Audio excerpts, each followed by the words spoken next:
जगाए, एक एक झोपड़ी नहीं छोड़े। लोग आज आते हैं तो कहते हमें नहीं मिला नामदान।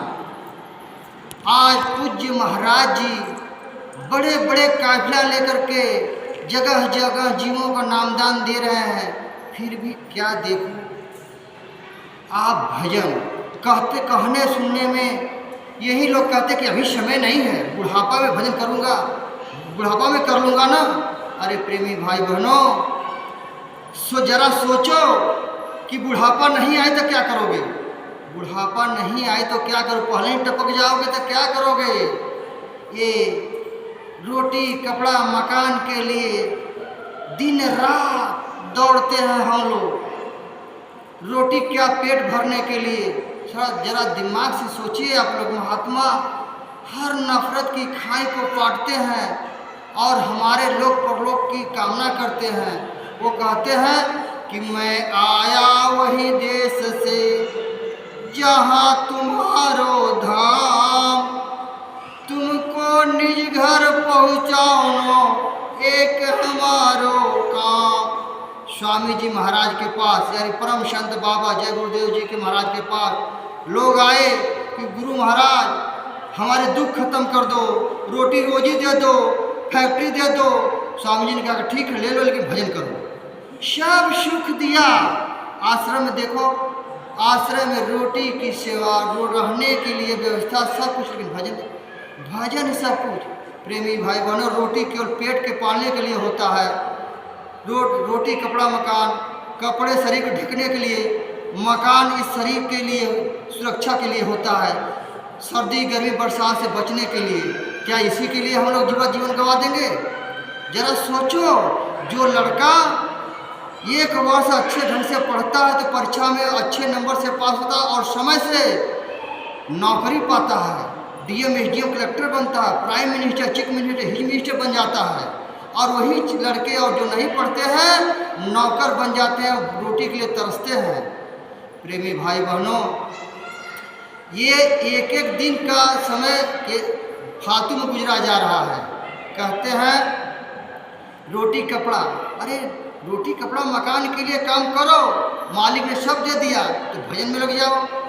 और हम लोग क्या करते हैं?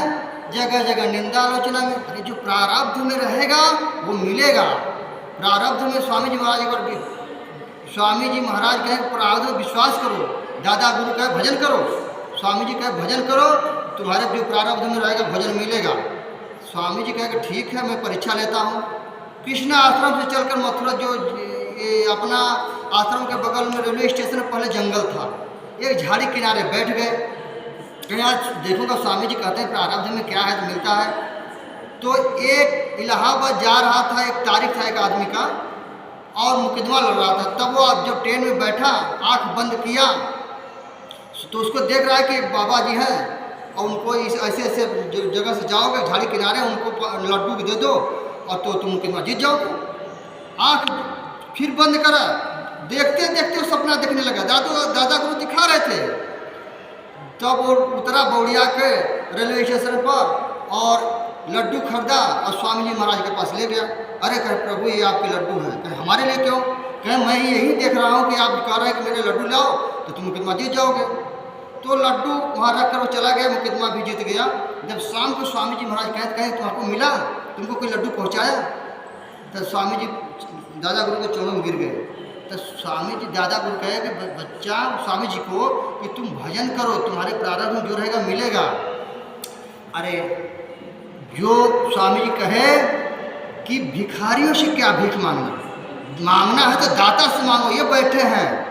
एक बार इसी बात को करते करते स्वामी जी महाराज कहे कि एक बादशाह था, बादशाह अकबर बादशाह आ रहा था और उसको लग गई भूख।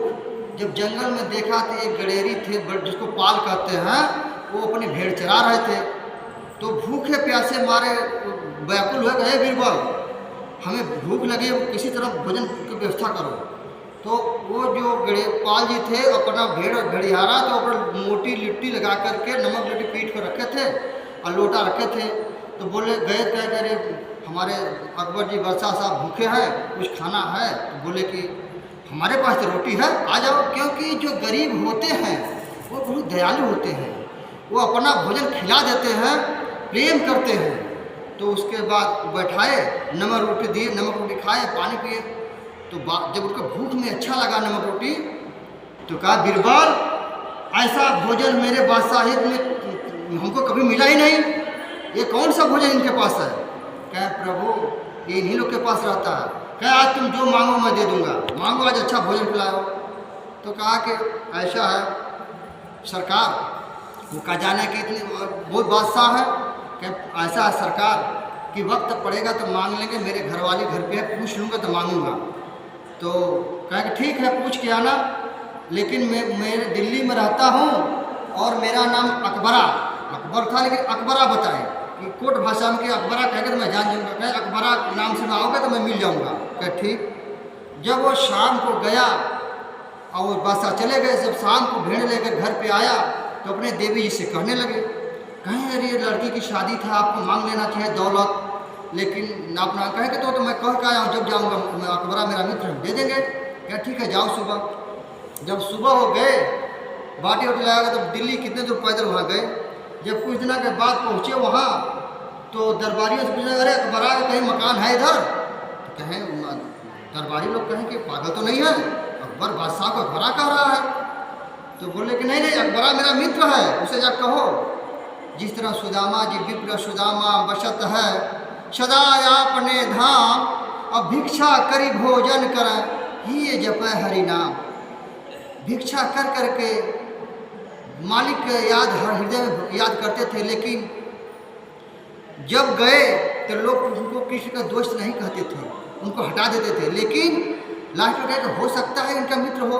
जब उनको कहे तो वही कृष्ण भगवान दौड़े दौड़े नंगे पैर लेने आए थे। तो इसी तरह कहा कि तो लोग सोचे द्वारपाल कि हो सकता है मित्र हो, तो अंदर खबर पहुंचा दिया जाए।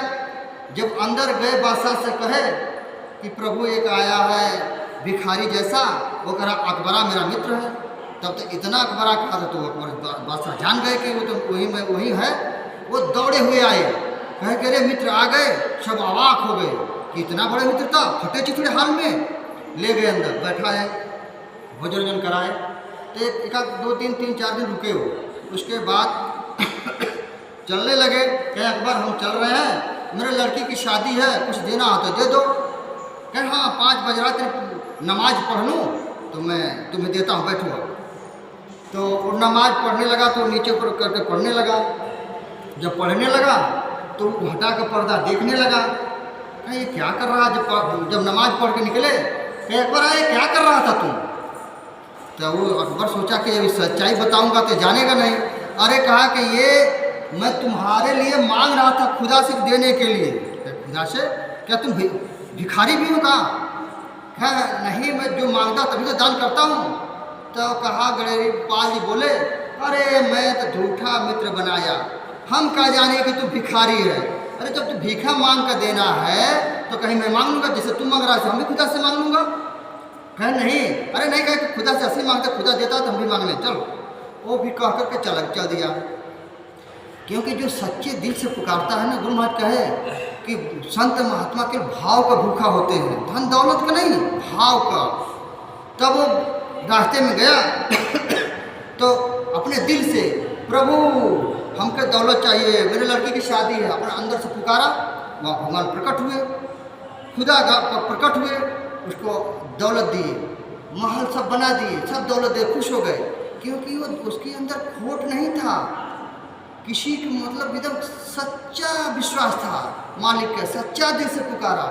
इसीलिए कहा गया प्रेमी भाई बहनों कि सच्चे दिल से पुकारो और किसी की निंदा आलोचना नहीं। कहे निंदक पास राखियो आगन कुटी छवाय, अब बिन साबुन बिन जल के निर्मल हो स्वभाव। आप किसी की निंदा ना करो, किसी से निंदा करवाए लो। कबीर दास जी लिखे कि महात्मा भी बताए, स्वामी जी महाराज हमारे खुद बताए कि निंदा करते हैं तो करने तो हंसो, अंदर से हंसो, क्रोध मत हो। जब क्रोध नहीं करेंगे, हंसेंगे तो आपके मैल दूर करेंगे, जितने कचरा गजा है दूर कर देंगे। निंदा करने में इतनी फायदा होते हैं। तो इसी बात को स्वामी जी कहते हुए बताए कि निंदा से क्या फायदा होता है। एक राजा थे, वो बहुत दानी थे, लेकिन है थे मांसाहारी राजा थे, और अपना दान करते थे समय से। दान 10 बजे दान करके चले जाते थे। जैसे लड़का पढ़ता है, सबकी परीक्षा होती है, उसी तरह अब दानी का परीक्षा लेने लगे महात्मा। जंगल से महात्मा एक आ गए। जब महात्मा जी वहाँ से चले तो 11 बजे चले। अरे 10 बजे उठ करके अपने घुड़साला घूम रहे थे नहा खा करके। 11 बजे आए कि अरे द्वारपालो हमको भिक्षा चाहिए। अरे कहे महाराज, कहीं 10 बजे आ गए होते तो राजा सोता है, आपको जो मांगते वो दे देता है। तो महात्मा जी बोले कि दौलत किसकी है? कहे राजा की। कहे मकान किसकी है? महल। कहे राजा की। दान कौन करता है? राजा। अरे भाई तो सब कुछ राजा के दान करना तो 10 चाहे 11 दे सकता है। जाओ उसे कह दो कि मुझे दान चाहिए, बिना दान लिए मैं नहीं जाऊँगा। जाके कहे तो राजा का एक बड़ा हठी साधु है, वो बुलाओ मेरे तरफ। तो घुड़साला होता है, उस तरफ घूम रहा था। जब वहाँ गए, कहे कि देखो, राजा बोले कि देखो समय मेरा निकल गया, कल आना दे देंगे। कहे अरे क्या कल कर रहे हो? बिना दान लिए जाऊँगा नहीं। अरे राजा आप हैं, दान देने वाले आप हैं, धन भी आपका है, तो कभी भी दे सकते हैं। अब हमारे, क्योंकि वो मांसाहारी राजा था इसलिए गुस्सा आ गया।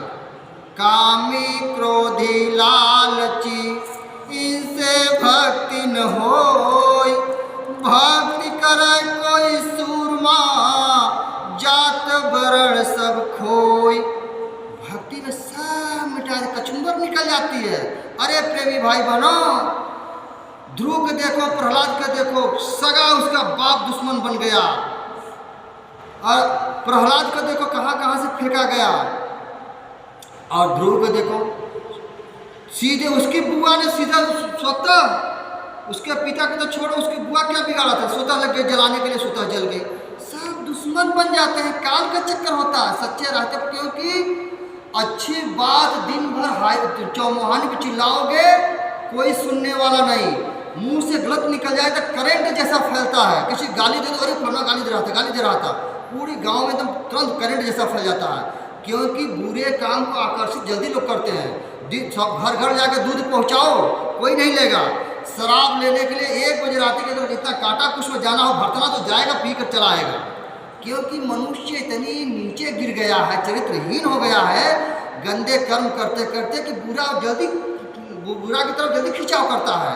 इसलिए प्रेमी भाई बहनों, वो राजा ने कहा कि गुस्से में आ गया, अब कुछ सोचा न ओचा, वो उठा कर घोड़े के लिए भर दिया, कर लो यही तुम्हारे लिए दान है। बड़ा हंस करके, फिर भी उन्होंने क्रोध नहीं किया। देखो यही संतों को यही पहचान होती है, यही पहचान संतों की कि संत न छोड़ संतई, कोटिन मिले अशांत। चाहे कितना भी खराब और मिले, लेकिन संत अपनी संतई नहीं छोड़ता है, वो हंसता ही रहता है। तो वो अपना दान दिए हंसते हुए, कह राजा जो बीज बो रहे हो वही खाओगे। वो लेकर, क्योंकि स्वामी जी ने कहा कि संभल कर, तुम भूखा रह जाना, लेकिन द्वार पर कोई जाए तो उसको बिना रोटी खिलाए खाना मत। और जो दान दोगे, दान दोनों तरफ बढ़ती है, उधर भी बढ़ेगी इधर भी बढ़ेगी। अब लेके गए महात्मा अपने कुटिया पर जंगल में, अपने एक झोपड़ी किनारे रख दिए, का भजन करने लगे। कुछ दिना बीता। जब कुछ दिना बीता तो शिकार खेलने वो राजा गया, क्योंकि मांसाहारी तो मांसाहारी, शिकार खेलने गया। महात्मा की लीला थी, जो संत महात्मा फकीर हो जाते रहते हैं, वो पूरे रहते हैं, वो उनका वही मौज होती, बुलाने का एक तरीका थी उनको। तो जब शिकार खेलेंगे तो उनको प्यास लगी। जब प्यास लगी तो इधर उधर देख रहे हैं तो कोई नहीं, कोई कुछ नहीं दिखाई दिया कि एक आश्रम का है, आश्रम है महात्मा का, वहीं चलते हैं, हो सकता है कि पानी मिल जाए। जब वहाँ गए तो महात्मा जी तुम समाधि लगाए हुए बैठे हैं, ध्यान पर बैठे हैं। क्यों बैठे हुए? दिखाने के लिए उनको। तो राजा ज्ञानी था ही, क्या है कि उनका समाधि तोड़ेंगे नहीं, अब इधर उधर घूमते हैं, थोड़ा इनके आश्रम का दर्शन कर लेते हैं, जब ध्यान से उठेंगे तो पानी मांगेंगे। जब घूमने लगा तो देखा कि बगल में घोड़े के लिए एकदम बहुत गजाटाल लगा है, वो भी ताज़ा। जब उधर से देख के आए तो महात्मा उतना दिखाना था, आँख खोल दिए। तो कहा कि महात्मा प्रणाम, बोला प्रणाम किया, चरणों में उनके दंडवत प्रणाम किया। कहे प्रभु प्यास लगी है, पानी पिलाए। कहे प्रभु ये बताइए कि आप जंगल में हैं, भजन कर रहे हैं, आपका घोड़ा कहाँ है? मैं क्या जरूरत मोह माया से घोड़ा से मतलब, हमारे में कहाँ घोड़ा है? कहे महात्मा झूठ बोलते हो, महात्मा होकर के, मैं राजा हूँ राजा। ये अगर घोड़ा नहीं तो ताज़ा नींद कहाँ से पड़ी है ये? कहे बेटा स्वामी जी भी कहते थे कि कोई दूध का धोया नहीं आया है, अगर मैं सच्चाई बता दूंगा तो सत्संग में उठकर भाग जाएंगे लोग यहाँ से। तो महात्मा बोले कि बेटा ऐसा है बच्चा कि ये मेरी ही लीला है तुमको दिखाने के लिए, अगर मैं सच्चाई बता देता तो पहले भाग जाता। ये मैं जब गया था तुम्हारे पास तो तुम्ही ने दान में दिया है लीद, और ये लीद दोनों तरफ तुम्हारे यहाँ बढ़ रहे हैं, दान दीजिए दोनों तरफ बरकत होती है, और ये लीद तुम्ही को खाना पड़ेगा। अब उस घबराया हो, अब चरणों में दंडोत प्रणाम कर गिर गया। कहें गुरु महाराज, अब गुरु मान लिया, गुरु महाराज मुझसे पाप हो गया, ये क्षमा करिए, ये कैसे लीद पाप कैसे खत्म होगा? कहा कि महात्मा जी कहे दयालु थे, दीन दयाल होते हैं संत महात्मा फकीर। कहे ठीक है दया हो जाएगी तुम्हारे ऊपर, लेकिन ये पाप कब खत्म होगा जब पूरे राज्य भर तुमको गाली देने लगे। गाली देने में प्रेमी भाई बहन इतना दोष होता है दूसरे की निंदा करने में। कहे पूरे राज्य भर निंदा करने लगे तो तुम्हारी पाप उनके पास, उनका पुण्य तुम्हारे पास आ जाएगा। कहें कि गुरु महाराज, तो गुरु मान लिया।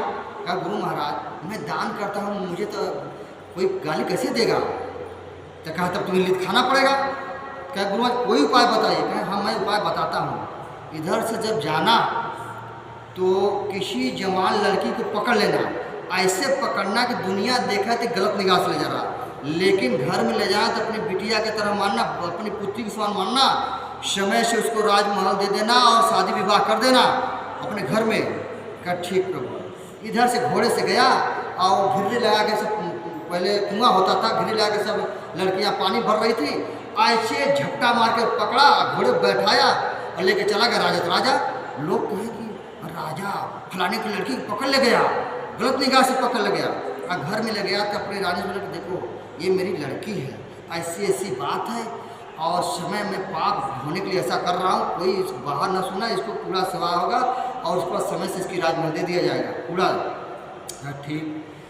अब कोई गाली देने लगा, अरे राजा। अब धीरे धीरे राजा के जितने नौकर चाकर सब भागने लगे, हमारी भी लड़की है, ऐसी है वैसे भाग जाएगा, सब भागने लगे। अब कुछ दिन राजा निकले तो मुंह पर गाली देने लगे लोग। अब अंदर से खुशी था। कुछ दिन बीता, फिर गया गुरु महाराज के पास तो देखा कि 2 टोकरी अभी पड़ी है। कहे गुरु महाराज सब खत्म हो गया, अभी 2 टोकरी पड़ी है? कहे हाँ बच्चा 2 टोकरी पड़ी है, तुम्हारे राजमहल के दाहिने दक्षिण दिशा में एक वृद्धा और मैंने बुढ़वा बुढ़िया रहते हैं और वो भजना नंदी है। मैं तो जंगल में भजन करता हूँ, उसकी आँख कान गुरु किए हैं, आँख कान खुली है, सारी लीला तुम्हारी देख रहे हैं। वो तुमको गाली नहीं दिए, वहीं उनका दोनों पति पत्नी का दोनों टोकरी बचा है। कहे गुरु महाराज बताइए कि वो किधर कैसे किस भेष में मैं गाली दिलवा दूंगा? कहीं गाली देंगे नहीं, और तुम नहीं मान रहे तो मैं बता रहा हूँ, जाओ ये दक्षिण दिशा में है तुम्हारे महल के, एक कोना में झोपड़ी है, भजन करते हैं, 2 रोटी मांगते हैं, भजन करते हैं। ठीक है गुरु महाराज। वो आया, रात हुआ तो अपनी पोशाक बदला राजा। राजा गया तो अपनी उनकी झोपड़ी पहले खाना बना के उठा के फेंक दिया, उसके बाद झोपड़ी खींचने लगा। तब तक वो माता जी निकली, कहे ये राजा बेटा वो ली तुम्हें को ही खाना पड़ेगा। तब तक वो पिताजी भी निकले, उनके दोनों बुढ़िया लोग निकले, कहे कि ए राजा बेटा वो ली तुम्ही को खाना पड़ेगा, मैं गाली देने वाला नहीं हूँ। तब पैरों पर गिर गया, प्रभु आप कैसे? कहें कि वो आप ये नाटक कर रहे हो, मैं नहीं फंसने वाला हूँ, मेरा पहुँचे हुए गुरु हैं और मैं गुरु के आदेश से गृहस्थ में रहकर भजन कर रहा हूँ। तब दौड़ा गया गुरु के पास अपने, यानी वो महात्मा के पास। कहा गुरु महाराज अंत में कुछ 2 टोकरी के लिए शरीर छोड़कर कुछ ऐसे जीव होते हैं जो गोबर खा कर, तो गोबर को खाना पड़ा। इसलिए प्रेमी भाई बहनों आप लोग किसी की निंदा नहीं, चतुराई से रहिए। चतुराई साधक को बहुत चतुराई से रहना चाहिए। इसलिए किसी की निंदा लो सुनने से कोई मतलब नहीं। अपनी भजन ही सब कुछ है। सुमिरन, ध्यान, भजन, सेवा। और प्रेमी भाई बहनों, आप लोग भजन के लिए समझदार हैं, रोज आओ। पहले अध्यक्ष उपाध्यक्ष बनाए थे गांव, स्वामी जी बनाए थे चंदौली जिले का चकिया का जिले में जगह जगह सत्संग करता था, न्याय पंचायत का अध्यक्ष था। तो रोज घर पे नहीं रहता था, रोज सत्संग में रहता था, सत्संग देता, शाम को आता था। गांव गांव का मतलब अध्यक्ष, अब उसी को महाराज गोद के रूप में बदल दिए। और इसी जगह जगह सत्संग में देता था। ऐसी पीरियड में देखो मेरे ही घर पे देवी जी को बारात घर पे अपने ससुराल में मेरे जाना था और मैं मना कर गया। स्वामी जी कह रहे जा मांसाहारी घर, स्वामी मांसाहारी घर नहीं खाना पीने का, स्वामी मना किए हैं। और उसकी मौसी की लड़की जो थी मांसाहारी की थी, उसके घर शादी था। मैं मना कर गया तो सोची कि ये चले जाएंगे सत्संग में तो मैं चोरी से निकल जाऊंगी। अब जो उसने जब मैं गया तो इस पर साला मेरा आया था, गाड़ी में बैठाया और लेके जाने लगा।